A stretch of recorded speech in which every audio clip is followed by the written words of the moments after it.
Lethbridge is a small city. Chances are you'll see the same face more than once.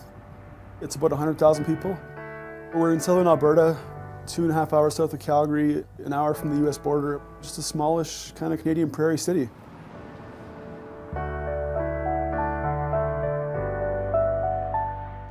It's interesting to think of a city our size and in our part of the world, you know, in many ways it looks nothing like Syria. Culturally, geographically, climate-wise, it's light years away. I am Mona, I'm originally from Syria. Lethbridge is the best city to have a Syrian community here. It's safe, yeah, it's wonderful. Lethbridge is kind of a bit ahead of the curve in the sense of how we collaborate and how we've been very intentional about just discussing, okay, what's this going to look like? How can we best prepare for the numbers we think are coming? What do we need to adapt to? Lethbridge has a good history of working with refugees. We have been able to break down some bureaucratic barriers. So we have all these people sitting at the table and we work on the solutions together. I think the federal government is counting on community support. This limbo period can be really, really difficult, and so to have that collaboration of all the other partners in town is fantastic because it's making the settlement go that much smoothly. Because a lot of these families have literally come with the clothes on their backs, and that's it. We've ended up forming a lot of relationships across denominational lines within the Christian church, across religious lines with the Muslim community, even across non-religious lines at all. We've become a community in the best sense of the word in our initiatives to bring people here. Initially there were some responses that were unfavorable and people were suspicious. I think meeting the families, having them integrated into our community, having them attend community events has dispelled a lot of that fear, and people could see that they're normal human beings like everybody else.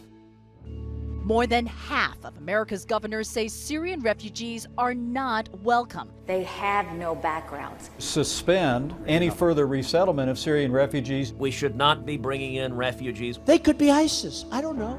When we look across the border, those of us in Canada, and we see some of the really reactionary kind of fear-mongering in some ways, it's alarming.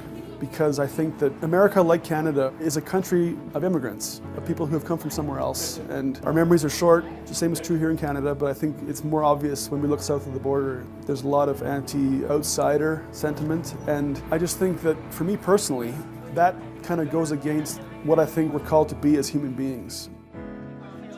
I started in this because I thought it was a good thing to do. I didn't realize I would start to care so much. You go from this would be a really good thing to do to, oh my goodness, here are people, like real people, like people with names and birthdays and kids, and all of a sudden it changes everything. It's not a political issue, it's people. Because my family is here, it's that my life changed. My son has a grandparents, has uncles, cousins. They are so happy here. They change, and I can't find words to explain how much Canadian community is nice here. I always ask people, do you have something to say more than thank you? Maybe because my English, because I am not born here, I need somebody to tell me something more than thank you, to thank these people here.